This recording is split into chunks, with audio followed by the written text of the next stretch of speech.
नमस्कार। आज हम एनसीईआरटी की क्लास 11th केमिस्ट्री चैप्टर 2 के बारे में जानेंगे। चैप्टर 2 है स्ट्रक्चर ऑफ एटम या परमाणु की संरचना।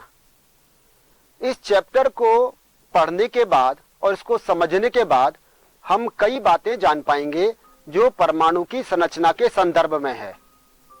जैसे कि 16वीं सदी और 18वीं सदी तक परमाणु की संरचना के बारे में क्या अवधारणा थी, 18वीं शताब्दी में परमाणु की संरचना को लेकर क्या क्या प्रयोग हुए, उसकी किस प्रकार की संरचना बनाई गई और उसके बाद 19वीं शताब्दी में फिर परमाणु की संरचना को लेकर क्या और परिवर्तन हुए।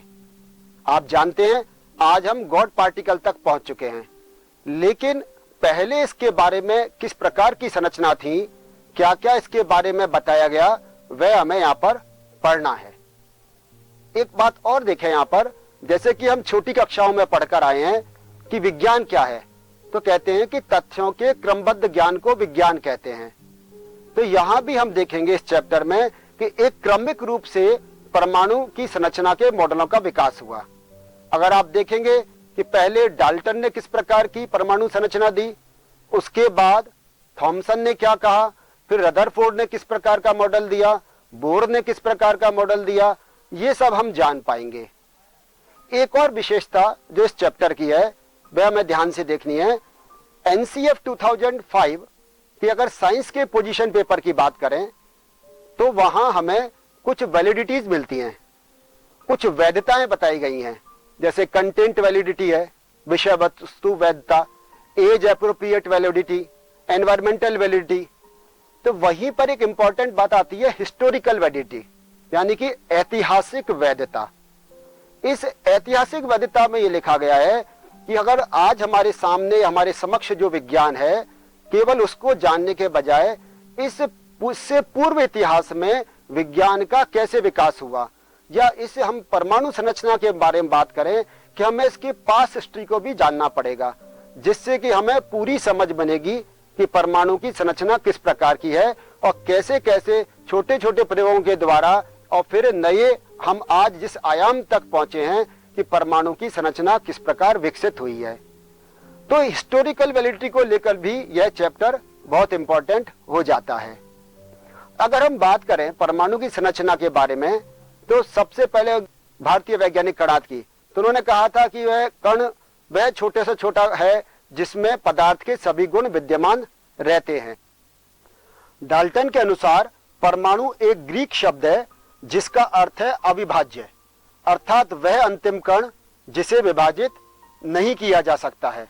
इसका मतलब क्या हुआ कि डाल्टन ने कहा कि पदार्थ के वह छोटा से छोटा कण जिसमें उसके सभी गुण विद्यमान रहते हैं वह परमाणु कहलाता है, और इस परमाणु के द्वारा ही सभी रासायनिक अभिक्रियाएं संपन्न होती हैं। तो डाल्टन का जो परमाणु सिद्धांत था वो द्रव्यमान संरक्षण नियम और निश्चित अनुपात नियम, स्थिर अनुपात नियम, इन सब पर आधारित था। यानी कि इन तीनों नियमों की यह बहुत अच्छी प्रकार व्याख्या करता है। जैसे समझने का प्रयास करें कि द्रव्यमान संरक्षण का नियम क्या है। द्रव्यमान संरक्षण का नियम यह है कि अगर अभिकारक मिलकर उत्पाद बना रहे हैं, रिएक्टेंट किस में कन्वर्ट हो रहे हैं, प्रोडक्ट में कन्वर्ट हो रहे हैं, तो जो रिएक्टेंट का मास है वह अभिक्रिया के उपरांत या रिएक्शन के बाद में प्रोडक्ट का मास भी या उत्पाद का द्रव्यमान भी उतना ही होना चाहिए। यह द्रव्यमान संरक्षण का नियम कहलाता है। इसी प्रकार निश्चित अनुपात का नियम, स्थिर अनुपात का नियम, तो ये जो डाल्टन का परमाणु सिद्धांत था ये इन नियमों की अच्छी तरह से व्याख्या करता था या इन नियमों पर आधारित था। इसके अनुसार प्रत्येक तत्व बहुत छोटे छोटे कणों से मिलकर बना है जिन्हें परमाणु कहते हैं। एक तत्व के परमाणु समान परंतु दूसरे तत्व के परमाणुओं से भिन्न होते हैं। अब इसको समझने की कोशिश करें कि जैसे मानो कोई एक तत्व है, मान लीजिए हाइड्रोजन या ऑक्सीजन या नाइट्रोजन, तो हाइड्रोजन के जितने भी एटम होंगे वो आपस में समान होंगे, ऑक्सीजन के जितने भी एटम होंगे वो आपस में समान होंगे, नाइट्रोजन के जितने भी एटम होंगे वो आपस में समान होंगे। लेकिन ऑक्सीजन का एटम हाइड्रोजन और नाइट्रोजन या अन्य किसी तत्व के एटम से भिन्न होगा। इसी प्रकार से हाइड्रोजन का एटम ऑक्सीजन, नाइट्रोजन या अन्य किसी तत्व से भिन्न होगा।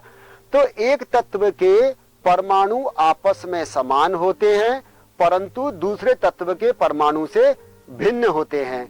और एक ये कि परमाणु को आगे विभाजित नहीं किया जा सकता है। ये डाल्टन की बात थी। डाल्टन ने कहा था कि परमाणु को आगे विभाजित नहीं कर सकते हैं। और तत्व में परमाणु अभिक्रिया में भाग लेते हैं और अणु का निर्माण करते हैं। तो उन्होंने ये कहा कि जो अभिक्रिया में भाग ले रही है इकाई वह परमाणु है। परमाणु आपस में अभिक्रिया करते हैं और अणुओं का निर्माण करते हैं।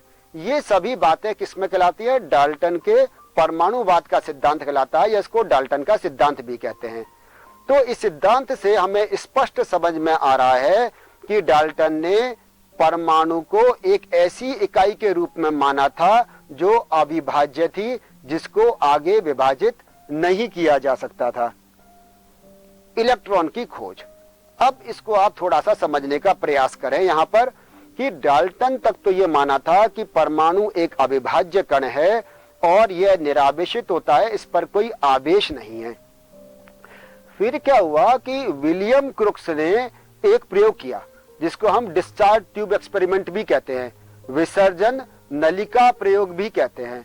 इस विसर्जन नलिका प्रयोग में विलियम क्रुक्स ने क्या किया कि एक डिस्चार्ज ट्यूब ली, एक विसर्जन नलिका ली, उस विसर्जन नलिका में एक उन्होंने वैक्यूम पंप लगा दिया, निर्वात पंप, जिससे उसकी सारी वायु को बाहर निकाल लिया। उसमें 2 इलेक्ट्रोड फिक्स कर दिए, 2 इलेक्ट्रोड लगा दिए और कोई एक गैस भर दी। और फिर गैस उसमें भरने के बाद में उन्होंने बहुत कम उसका प्रेशर रखा, दाब बहुत कम रखा, 0.01 मिलीमीटर।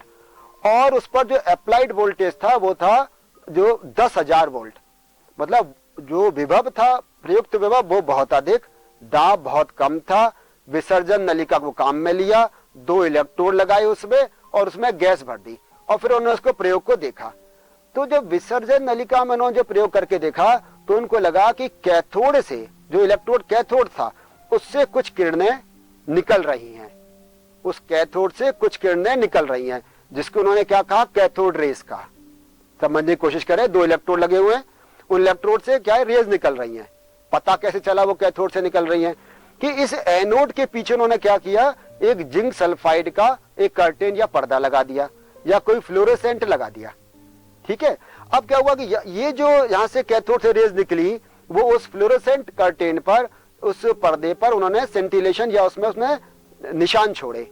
या दूसरा क्या कि इस जो एनोड थी उसकी छाया उस पीछे बन रही थी उस पर्दे पर। तो उससे ये पता चला कि ये जो किरणें निकल रही हैं कहां से निकल रही हैं? ये कैथोड से निकल रही हैं। कैथोड से ये किरणें निकलकर और वो एनोड की तरफ जा रही हैं। फिर दूसरा उन्होंने क्या किया? इस पर उन्होंने इलेक्ट्रिकल फील्ड अप्लाई कर दिया, विद्युत क्षेत्र लगा दिया। तो विद्युत क्षेत्र लगाने से क्या हुआ? ये जो किरणें थी वो धनावेशित प्लेट की ओर मुड़ गई। कहां मुड़ गई वो किरणें? धनावेशित प्लेट की ओर या पॉजिटिवली चार्ज प्लेट की तरफ चली गई। उन्होंने इसके बीच में क्या किया? पेडल लगा दिया, पेडल व्हील, है ना। और पेडल व्हील लगाने से वो पेडल व्हील घूमने लगा। तो फिर ये बात आई कि डाल्टन ने तो कहा था कि परमाणु एक निरावेशित कण है, इसको आगे विभाजित नहीं किया जा सकता है, तो इसमें फिर कुछ ना कुछ आवेश अवश्य है जो ये धनावेशित प्लेट की ओर मुड़ा। इसने इसमें मास है जो उसने क्या किया? पेडल व्हील को घुमा दिया और ये एनोड की तरफ जा रही है। तो उन्होंने कहा इसका मतलब ये जो प्रयोग किया उन्होंने, उससे निकला कि निश्चित रूप से इसमें से कुछ किरणें बाहर निकलती हैं, जिसको उन्होंने क्या कहा? कैथोड रेस कहा। 20वीं सदी में अनेक अवपरमाणविक कणों की खोज हुई, अर्थात अनेक सब एटॉमिक पार्टिकल्स की खोज हुई। माइकल फैराडे ने कैथोड किरण नलिका में विद्युत विसर्जन को निम्न दाब तथा उच्च विभव पर प्रेक्षित किया। कैथोड से एनोड की ओर जाने वाली किरणों को कैथोड किरण कहा और ऋणावेश युक्त कणों को थॉमसन ने नेगेट्रॉन कहा। स्टोने ने नेगेट्रॉन का नाम परिवर्तित कर उन्हें इलेक्ट्रॉन कहा। इलेक्ट्रॉन का विशिष्ट आवेश कैथोड किरण नलिका में भरी गैस की प्रकृति तथा प्रयुक्त इलेक्ट्रॉनों पर निर्भर नहीं करता है, अर्थात सभी परमाणुओं में उपस्थित इलेक्ट्रॉन समान होते हैं। इसको समझें। देखो, जो उन्होंने विद्युत विसर्जन नलिका का प्रयोग किया था, उस विद्युत विसर्जन नलिका में उन्होंने एक गैस भरी थी, निम्न दाब और उच्च विभव लगाया था, और फिर उन्होंने देखा था कि ये किरणें कहां से निकल रही थी, कैथोड से निकल रही थी। इसका नाम दिया उन्होंने कैथोड किरण। अब उन्होंने गैस को परिवर्तित कर दिया, एक गैस को हटाया, दूसरी गैस भर दी, तब भी यही इसी प्रकार के प्रेक्षण उन्हें मिले। इसका जो आवेश था वो भी यही मिला। तो फिर उन्होंने कहा कि जो इसमें गैस भरी है उसकी प्रकृति पर ये कैथोड किरणें निर्भर नहीं करती हैं। बात समझ में आ रही है? इसमें कोई सी भी गैस भरो, कैथोड किरण की प्रकृति यही रहती है, ये कैथोड किरण की प्रकृति इस पर निर्भर नहीं करती है। और थॉमसन ने फिर क्या किया, E/me की वैल्यू निकाली। E/ मतलब आवेश और मास, इनका इन्होंने रेशो निकाला। वो आया 1.758820 इंटू 10⁻11 कूलम्स किलोग्राम -1। थॉमसन ने ये निकाला E/me की वैल्यू, और वो कितनी आई, 1.758820 into 10⁻11 Coulomb's kilogram -1। R.A.. Millikan ने तेल बिंदु प्रयोग किया और इलेक्ट्रॉन पर आवेश -1.6 इंटू 10⁻19 कूलम्स निकाला। इस आधार पर उन्होंने इलेक्ट्रॉन का मास निकाला, इलेक्ट्रॉन के द्रव्यमान ज्ञात किया। देखो, पहले तो क्या हुआ था कि E/me की वैल्यू निकाल ली थी, वो तो कितनी आई थी, 1.758820 इंटू 10⁻11 कूलम्स किलोग्राम -1। और मिलिकन ने क्या किया, ऑयल ड्रॉप एक्सपेरिमेंट से या तेल बिंदु प्रयोग से इसका आवेश का मान निकाला, और वो आवेश कितना आया, 1.6022 इंटू 10⁻19 कूलम्स। तो मास इलेक्ट्रॉन का निकालने के लिए उन्होंने उस आवेश की मात्रा में E/me से जब डिवाइड किया तो हमें क्या आ गया, उसका इलेक्ट्रॉन का मास। तो यहां आप देखें कि 1.6022 इंटू 10⁻19 कूलम्स को जब 1.758820 इंटू 10⁻11 कूलम्स किलोग्राम -1 से डिवाइड करेंगे तो हमारे पास क्या वैल्यू आ रही है, 9.1094 इंटू 10⁻31 किलोग्राम। ये क्या है, ये है इलेक्ट्रॉन का द्रव्यमान। इलेक्ट्रॉन का द्रव्यमान कितना है, 9.1094 इंटू 10⁻31 किलोग्राम। प्रोटॉन और न्यूट्रॉन की खोज। परिवर्तित कैथोड किरण नलिका में किए गए विद्युत विसर्जन से धनावेशित कणों की खोज हुई, जिन्हें कैनाल किरणें कहा। इसको आप समझने का प्रयास करें, क्या है, वही लिए डिस्चार्ज ट्यूब। इसमें कह रहे हैं ये परिवर्तित कैथोड किरण नलिका। इसमें इन्होंने क्या किया, देखो इन्होंने क्या किया कि अब जो एनोड लगाया वो थोड़ा आगे की तरफ लगाया और कैथोड को कर दिया इन्होंने परफोरेटेड। परफोरेट मतलब छिद्र युक्त। क्या परिवर्तन किया, कैथोड इन्होंने यहां पर कर दिया परफोरेटेड या फिर छिद्र युक्त कर दिया, और एनोड लगाया, गैस भरी, वही कम दाब और उच्च विभव लगाया। तो उन्होंने देखा कि कैथोड से तो रेज निकल रही हैं, लेकिन उसके साथ साथ उन्होंने देखा कि कैथोड के पीछे भी कुछ निशान उन्हें मिले। इसका मतलब उन्होंने कहा कुछ किरणें एनोड से भी निकलती हैं। उसके लिए उन्होंने क्या किया था, परफोरेटेड लिया, छिद्र युक्त लिया था। तो इन छिद्रों में से होकर वो पीछे की तरफ उसमें जिंक सल्फाइड के पर्दे पर या फ्लोरोसेंट ट्यूब पर हमें यहाँ निशान मिले। तब उन्होंने कहा इसका मतलब केवल कैथोड से ही किरणें नहीं निकलती हैं, बल्कि एनोड से भी किरणें निकलती हैं, और ऐसी किरणों को उन्होंने क्या कहा, कैनाल रेज कहा। यहां अंतर आप देख लें और समझें। कैथोड किरणें किन्हें कहा, जो कैथोड से निकलती हैं। एनोड किरण किन्हें कहा, जिन्हों की एनोड से निकलती हैं। क्या किया था परिवर्तन के नाम पर, यहां पर उन्होंने परफोरेटेड कैथोड ले लिया था। अब एक और अंतर देखिए, इसमें अंतर यह कि जब वहां पर जब हमने कैथोड रेज की बात कर रहे थे और इलेक्ट्रिकल फील्ड लगाया था, तो वो जो किरण थी वो धनावेशित प्लेट की ओर मुड़ गई थी, पॉजिटिवली चार्ज प्लेट की ओर। और यहां जब इलेक्ट्रिकल फील्ड लगाया तो ये जो किरणें थी ये निगेटिवली चार्ज प्लेट की ओर मुड़ी। कैथोड किरणें कहां मुड़ी थी, पॉजिटिवली चार्ज प्लेट की ओर, और ये कहां मुड़ी, निगेटिवली चार्ज प्लेट की ओर। इसका मतलब उनका जो कैथोड किरणें थी वो कैसी थी, निश्चित रूप से वो ऋणावेशित रही होंगी, तभी वो धनावेशित प्लेट की ओर मुड़ी, और ये निश्चित रूप से धनावेशित होंगी तभी वे ऋणावेशित प्लेट की ओर मुड़ी हैं। एक और बात, हमने जब कैथोड किरण की बात कर रहे थे तो हमने कहा था कि कैथोड किरणें इस बात पर निर्भर नहीं करती हैं कि उस डिस्चार्ज ट्यूब में या विसर्जन नलिका में कौन सी गैस भरी गई है, जबकि एनोड रेज, जिनको हम कैनाल रेज कह रहे हैं, जो एनोड से निकल रही हैं, वो इस बात पर निर्भर करती हैं कि उस विसर्जन नलिका में कौन सी गैस भरी हुई है। तो अंतर समझ में आ गया। कैथोड से निकलने वाली किरणें कैथोड रेज कहलाई, ये ऋणावेशित थी क्योंकि धनावेशित प्लेट की ओर मुड़ गई, और साथ में हमने ये कहा कि यह उस बात पर निर्भर नहीं करती थी या कि उस विसर्जन नलिका में कौन सी गैस भरी हुई है, उसकी प्रकृति पर निर्भर नहीं करती हैं।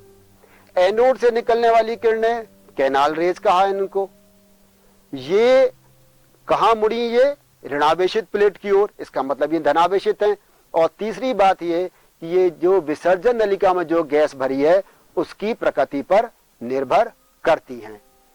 कणों के आवेश तथा द्रव्यमान का अनुपात उस गैस पर निर्भर करता है जिससे ये उत्पन्न होते हैं। चुंबकीय तथा विद्युत क्षेत्र लगाने पर इनका व्यवहार कैथोड किरण नलिका के प्रेक्षित व्यवहार से भिन्न होता है। जैसा कि हमने समझा कि कैथोड किरण मुड़ रही थी कहां पर, धनावेशित प्लेट की ओर, जबकि ये ऋणावेशित प्लेट की ओर मुड़ रही हैं। जैसे हमने इलेक्ट्रॉन का द्रव्यमान निकाला था उसी प्रकार से यहां प्रोटॉन का द्रव्यमान निकालेंगे। तो वहां भी यही किया था कि आवेश में यानी कि ई में ई बाई एम ई से इसको डिवाइड कर दिया था, यहां भी वही करेंगे। आवेश इसका है 1.6022 into 10 to the power -19 coulombs, और ई बाई एम ई की जो इसकी वैल्यू आई वो थी 9.579 into 10 to the power 4 coulombs kilogram -1। इससे जो प्रोटॉन का द्रव्यमान आया वो था 1.672 into 10 to the power -27 kilogram. तो अंतर देख ले, वहां आया था 9.11 10 टू पावर -31 किलोग्राम इलेक्ट्रॉन का, जबकि यहां आ रहा है 1.672 into 10 to the power -27 kilogram. तो ये थी प्रोटॉन की खोज। इसके बाद न्यूट्रॉन की खोज हुई। 1932 में चैडविक ने बेरिलियम पर अल्फा कणों का प्रहार किया और उससे न्यूट्रॉन की खोज हुई। ये कण प्रोटॉन की तुलना में कुछ अधिक भार वाले लेकिन विद्युत उदासीन थे। किया क्या इन्होंने, बेरिलियम पर अल्फा पार्टिकल मतलब हीलियम का न्यूक्लियस, हीलियम का नाभिक यानी कि 2He4, उस पर उन्होंने प्रहार किया। तो उससे बनने वाला एक ऐसा कण मिला जिस पर कोई आवेश नहीं था और लेकिन उसका भार था, और भार कितना था, प्रोटॉन की तुलना में थोड़ा सा ज्यादा।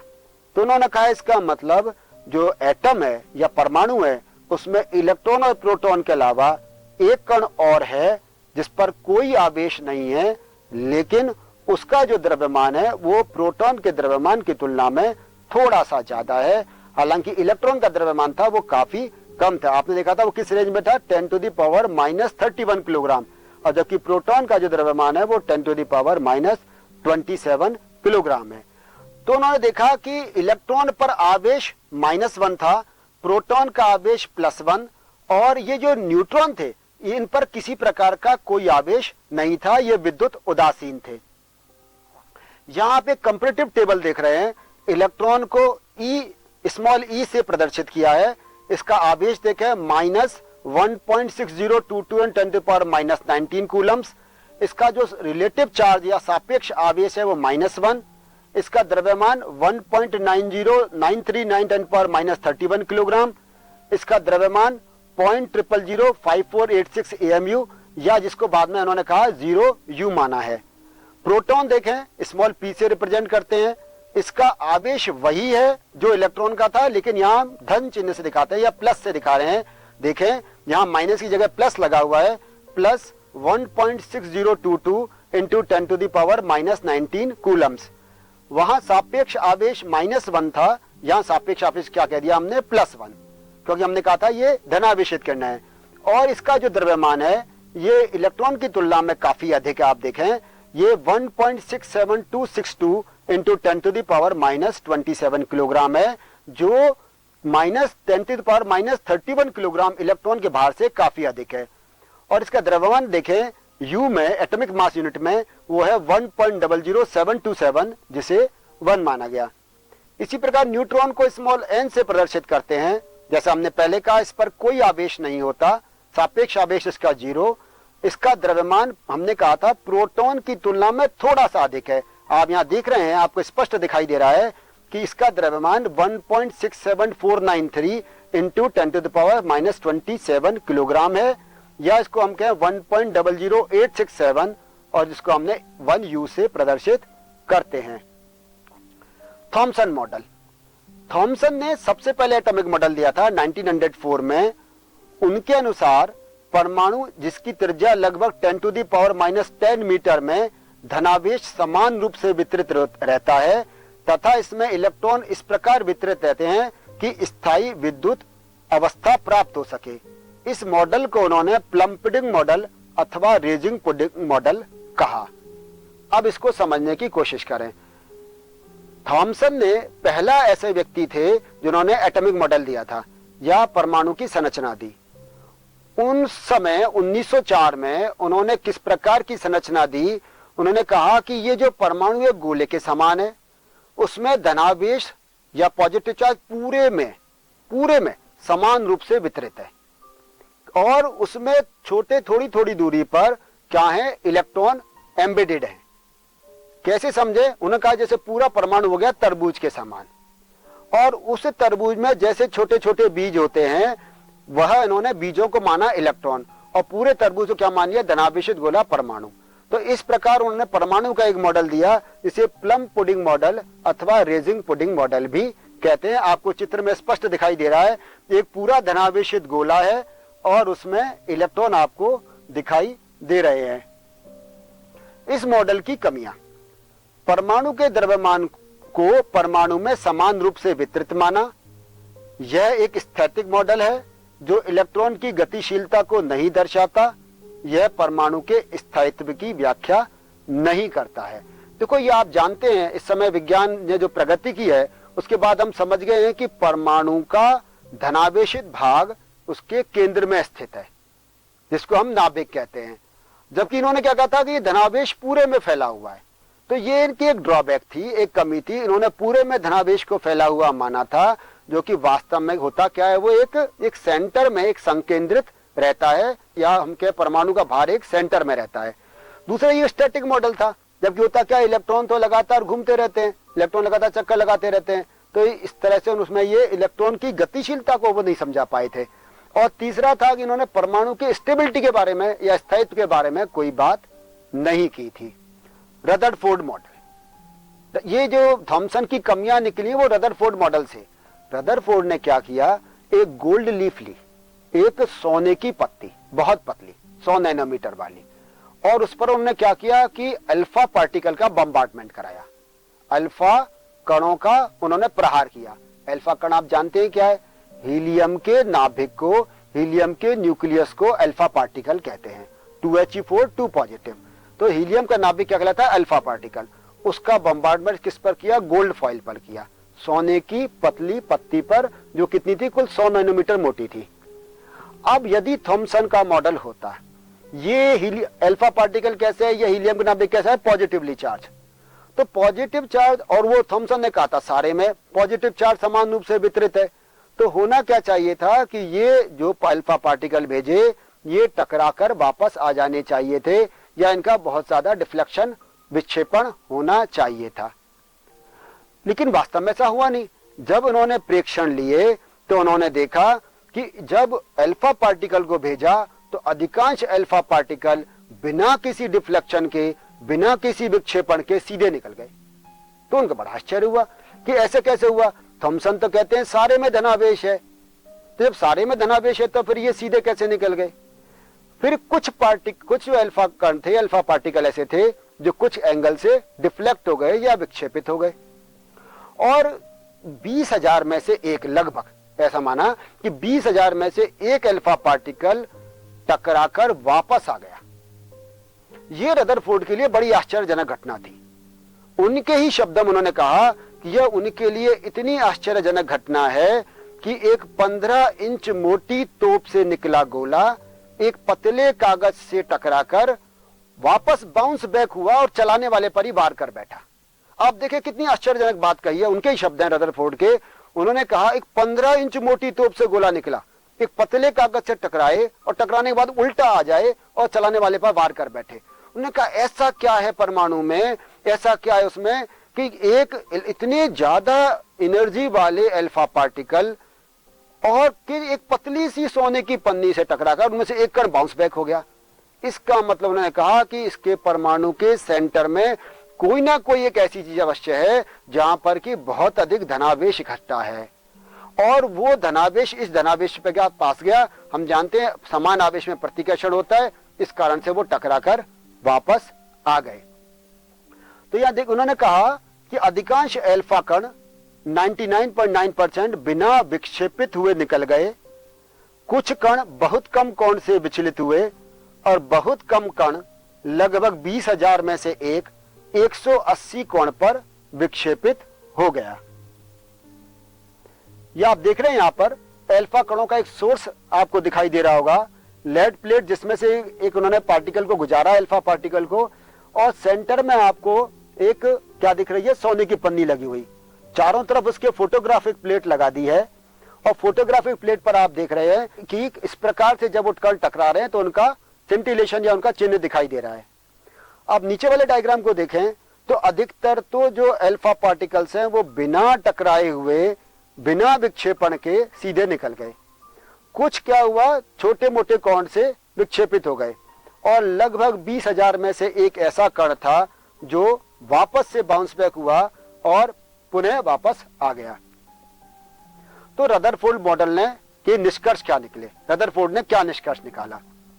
उन्होंने कहा कि चूंकि अधिकांश अल्फा कण बिना विक्षेपण के सीधे निकल गए, इसका मतलब परमाणु का अधिकांश भाग रिक्त होता है। बात समझ में आ गई। उन्होंने क्या कहा, क्योंकि अधिकांश अल्फा कण बिना विक्षेपित हुए सीधे निकल गए थे, इसका मतलब परमाणु का अधिकांश भाग रिक्त है, वो किसी से नहीं टकराए। कुछ अल्फा कणों का विक्षेपण परमाणु में उपस्थित प्रतिकर्षण बल के कारण होता है, अर्थात परमाणु का आवेश एवं अधिकांश द्रव्यमान एक अति अल्प क्षेत्र में केंद्रित होना चाहिए, जिसे इन्होंने नाभिक कहा। तो जो बात हम समझ रहे थे यहाँ पर कि परमाणु का जो द्रव्यमान है वो सभी के सारा द्रव्यमान एक बहुत छोटे से क्षेत्र में, एक अति अल्प क्षेत्र में केंद्रित है, जहां से वो टकराकर वापस आए थे, और इसको उन्होंने क्या कहा, न्यूक्लियस या फिर नाभिक कहा। रदरफोर्ड मॉडल के एप्लीकेशंस या इसके अनुप्रयोग। नाभिक का आयतन परमाणु के आयतन की तुलना में बहुत कम होता है। यहां ध्यान देने को क्या कह रहे हैं ये कि परमाणु की त्रिज्या 10⁻⁻10 मीटर, जबकि नाभिक की त्रिज्या 10⁻⁻15 मीटर होती है। इसको एक इमेजिन करें, अब एक कल्पना करें कि एक क्रिकेट की एक बॉल रखी हुई है, उस बॉल को तो आप क्या मान लें, नाभिक या न्यूक्लियस मान लें, और उस जो परमाणु की त्रिज्या है एटॉमिक रेडियाई वो कितना मान है, 5 किलोमीटर। अंतर देखो, क्रिकेट की छोटी सी बॉल वो तो केवल न्यूक्लियस हो गया, और परमाणु की त्रिज्या, मैं रेडियस की बात कर रहा हूं, वो कितनी है, 10⁵ किलोमीटर। आप सोचो कितना बड़ा परमाणु, उसकी तुलना में नाभिक बहुत छोटा है। त्रिज्याओं का अंतर देखो, 10⁻⁻10 मीटर परमाणु की त्रिज्या, और नाभिक की त्रिज्या कुल कितनी सी है, 10⁻⁻15 मीटर है। तो उन्होंने कहा कि नाभिक बहुत छोट परमाणु के बहुत छोटे से भाग में केंद्रित है। सारा जो इसका धनावेश है, सारा जो इसका द्रव्यमान है, अधिकांश द्रव्यमान, वो कहां पर केंद्रित है, वो एक छोटे से अल्प क्षेत्र में केंद्रित है, जिसको उन्होंने क्या कहा, नाभिक कहा। आप ये देखें यहां ध्यान से, RA/RN। RA का मतलब क्या है, रेडियाई, एटॉमिक रेडियाई या रेडियाई ऑफ एटम, और RN का मतलब क्या है, न्यूक्लियस की रेडियाई, नाभिक की त्रिज्या। तो एटम की रेडियाई कितनी, 10⁻⁻10 मीटर, और न्यूक्लियस की रेडियस हमने कितना बताया था, 10⁻⁻15 मीटर। तो इन दोनों का जब हम रेशियो निकाल कर देख रहे हैं तो कितना अंतर आ रहा है, 10⁵ मीटर का, यानी कि RA = 10⁵ RN, यानी कि जो न्यूक्लियस की रेडियाई का 10⁵ से मल्टीप्लाई करोगे तब जाकर क्या आएगी, एटम की रेडियाई आएगी। इसका 10⁵ टाइम्स एटॉमिक रेडियाई होती है। तो न्यूक्लियस एक बहुत छोटी सी आकार में बहुत छोटी सी त्रिज्या में समाहित है, जबकि एटम का जो आकार होता है वो बहुत बड़ा होता है। नाभिक की त्रिज्या उसके अंदर न्यूक्लियॉन की संख्या के घनमूल के समानुपाती होती है। r is proportional to a to the power 1/3 अथवा r is equal to r0 a to the power 1/3 centimetre. यहाँ a क्या है? द्रव्यमान संख्या है, यानी कि प्रोटॉन और न्यूट्रॉन की संख्या, और r0 एक कांस्टेंट है जिसकी वैल्यू है 1.33 इंटू 10 टू द पावर -13। और क्या निष्कर्ष निकले रदरफोर्ड मॉडल से? उन्होंने कहा नाभिक के चारों ओर इलेक्ट्रॉन वृत्ताकार पथों में, जिन्हें कक्ष कहते हैं, इनमें घूमते रहते हैं, और इलेक्ट्रॉन तथा नाभिक स्थिर विद्युत आकर्षण बलों द्वारा बंधे रहते हैं। समझने की कोशिश करें इन्होंने क्या क्या कहा। बाकी 2 पॉइंट क्या हैं? एक तो न्यूक्लियस के चारों तरफ इलेक्ट्रॉन घूमते हैं। न्यूक्लियस में तो क्या क्या है? प्रोटॉन और न्यूट्रॉन, जिनको मिलाकर क्या कहते हैं? न्यूक्लियॉन। समझें, नाभिक के अंदर प्रोटॉन और न्यूट्रॉन मिलाकर क्या कहेंगे? उनको न्यूक्लियॉन। और नाभिक के चारों तरफ क्या कौन घूम रहे हैं? इलेक्ट्रॉन घूम रहे हैं वृत्ताकार पथों में, और जिन वृत्ताकार पथों में घूमते हैं उन्हें कक्ष कहा। और इलेक्ट्रॉन और नाभिक का पॉजिटिव चार्ज, न्यूट्रॉन पर तो कोई चार्ज होता नहीं है। न्यूक्लियस पर में न्यूट्रॉन और प्रोटॉन है, न्यूट्रॉन पर कोई चार्ज है नहीं, और प्रोटॉन पर पॉजिटिव चार्ज है। उसके चारों तरफ जो इलेक्ट्रॉन घूम रहे हैं उस पर नेगेटिव चार्ज है। तो इलेक्ट्रॉन और न्यूक्लियस ये आपस में इलेक्ट्रोस्टैटिक फोर्स ऑफ अट्रैक्शन या स्थिर विद्युत आकर्षण बलों द्वारा बंधे रहते हैं। बोर के परमाणु मॉडल के विकास की पृष्ठभूमि, इसको समझने की कोशिश करें कि बोर का परमाणु मॉडल कैसे डेवलप हुआ। मैक्सवेल के अनुसार विद्युत आवेशित कणों को त्वरित करने पर एकांतर विद्युत तथा चुंबकीय क्षेत्र उत्पन्न होते हैं, जो तरंगों के रूप में संचरित रहते हैं। इन्हें विद्युत चुंबकीय तरंग अथवा विद्युत चुंबकीय विकिरण कहते हैं। प्रकाश तरंगें दोलायमान विद्युत एवं चुंबकीय व्यवहार से संबंधित होती हैं। दोलायमान आवेशित कणों द्वारा उत्पन्न विद्युत एवं चुंबकीय क्षेत्र एक दूसरे के लंबवत होते हैं। ये दोनों तरंग संचरण की दिशा के भी लंबवत होते हैं। यहां बात को समझे। अब ये तरंग सिद्धांत की बात आ रही है, यहाँ उसको वेव के रूप में मानकर चल रहे हैं। तो उन्होंने कहा वेग मानो एक प्रोपोगेट कर रही है, एक तरंग गमन कर रही है, तो उस पर जो विद्युत क्षेत्र लगाया और उस पर जो चुंबकीय क्षेत्र लगाया, ये एक दूसरे के लंबवत है। और ये जो तरंग जिस दिशा में गमन कर रही है उसके भी लंबवत है। मानो हम कहें ये जो वेव है वो एक्स डायरेक्शन में गमन कर रही है, आपको चित्र में दिखाई देगा, वो एक्स डायरेक्शन में गमन कर रही है। तो विद्युत क्षेत्र वाई डायरेक्शन वाई कोऑर्डिनेट पर लगा दिया और मैग्नेटिक फील्ड लगा दिया इसके जेड कोऑर्डिनेट पर। तो इलेक्ट्रिकल फील्ड और मैग्नेटिक फील्ड आपस में भी परपेंडिकुलर हैं, और साथ में जो ये वेव प्रोपोगेट कर रही है इसके भी परपेंडिकुलर या इसके भी लंबवत होते हैं। विद्युत चुंबकीय तरंगों को संचरण के लिए किसी माध्यम की आवश्यकता नहीं होती है, यह निर्वात में भी गमन कर सकती है। विद्युत चुंबकीय विकिरण कई प्रकार की होती हैं, जिनकी तरंगदैर्घ्य तथा आवृत्ति एक दूसरे से भिन्न होती है। यह एक साथ मिलकर विद्युत चुंबकीय स्पेक्ट्रम बनाती हैं। विद्युत चुंबकीय विकिरणों को दर्शाने के लिए विभिन्न मात्रकों जैसे आवृत्ति, तरंगदैर्घ्य का उपयोग किया जाता है। निर्वात में सभी प्रकार के विद्युत चुंबकीय विकिरण एक समान गति अर्थात 3 × 10⁸ मीटर पर सेकंड से चलते हैं। इसको समझो, देखो ये है क्या। उन्होंने कहा इसको वेव नेचर माना। किसका माना? तरंग प्रकृति माना। अब जब वेव नेचर माना तो इस वेव से एसोसिएटेड कुछ प्रॉपर्टीज होती हैं, तरंग से संबंधित कुछ गुण है। पहला हम क्या कहें? मानो तरंग दैर्घ्य, जिसको वेवलेंथ भी कहते हैं। अब ये वेवलेंथ क्या है? एक वेव प्रोपोगेट कर रही है, आपने डायग्राम में भी देखा था। अब उसके या तो 2 सक्सेसिव मैक्सिमा, 2 क्रमागत उच्चिष्ट, या 2 सक्सेसिव मिनिमा, 2 क्रमागत निम्निष्ट, इनके बीच की दूरी को तरंग दैर्घ्य कहते हैं। या इसको एक प्रकार और कैसे परिभाषित करते हैं? Distance travelled by a wave in a complete cycle. एक चक्र में किसी तरंग द्वारा, एक पूर्ण चक्र में किसी तरंग द्वारा तय की गई दूरी। तरंग ऐसे चली, वेव ऐसे चली और यहां चक्र पूर्ण हो गया, ऐसे ये चक्र पूर्ण हो गया। तो एक पूर्ण चक्र में किसी तरंग द्वारा तय की गई दूरी को तरंग दैर्घ्य या लैम्डा कहते हैं। Distance travelled by a wave in a complete cycle is called wavelength. और इसे रिप्रेजेंट किससे करते हैं? इसको लैम्डा से रिप्रेजेंट करते हैं। इसकी यूनिट है नैनोमीटर, एंगस्ट्रम या सेंटीमीटर। ये लेंथ है ना, हम कह रहे हैं ये क्या कर रही है? डिस्टेंस। और डिस्टेंस को किसमें नापते हैं? लेंथ से नापेंगे, तो उसमें नैनोमीटर या फिर जनरली इसको एंगस्ट्रम में रिप्रेजेंट करते हैं। दूसरी जो इसकी बात आ रही है वो है आवृत्ति, जो वेव से एसोसिएटेड प्रॉपर्टी है। आवृत्ति या इसको फ्रीक्वेंसी कहते हैं।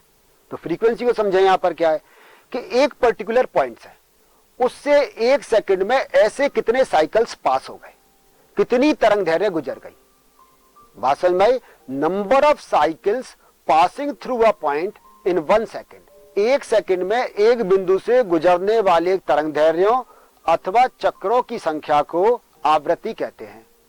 अब ये आवृत्ति को किससे रिप्रेजेंट करते हैं? न्यू से।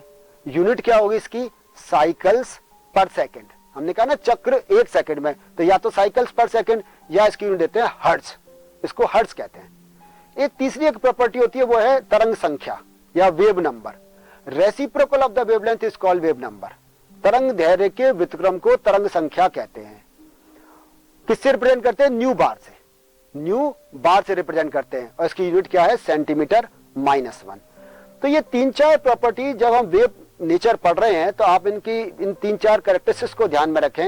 एक तो वेव कोई ना कोई एनर्जी होगी, ऊर्जा की बात करते हैं।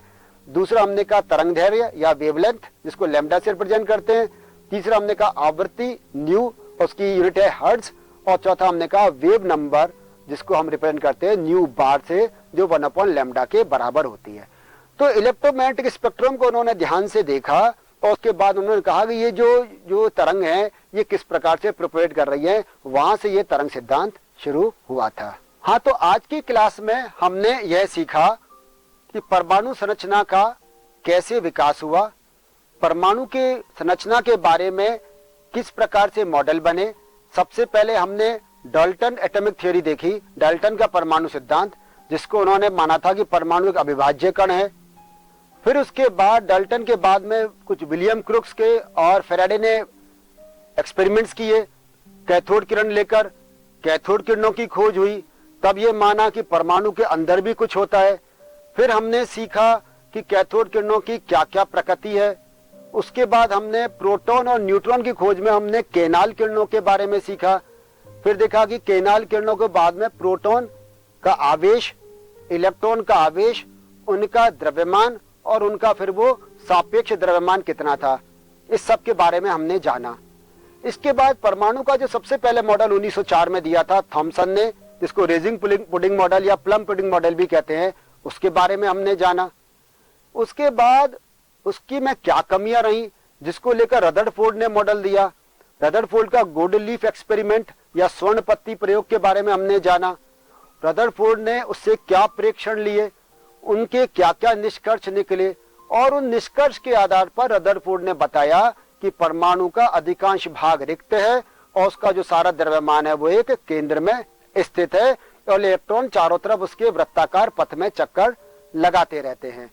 उसके बाद फिर हमने सीखा कि तरंग सिद्धांत, जो बोर के सिद्धांत की पृष्ठभूमि बना कि तरंग क्या है, तरंग सिद्धांत किस प्रकार है, और किसी वेव से एसोसिएटेड प्रॉपर्टीज के बारे में हमने जाना कि लैम्डा यानी कि तरंग दैर्घ्य, न्यू आवृत्ति, वेव नंबर, न्यू बार और एनर्जी, ये सब वेव से एसोसिएटेड प्रॉपर्टीज हैं।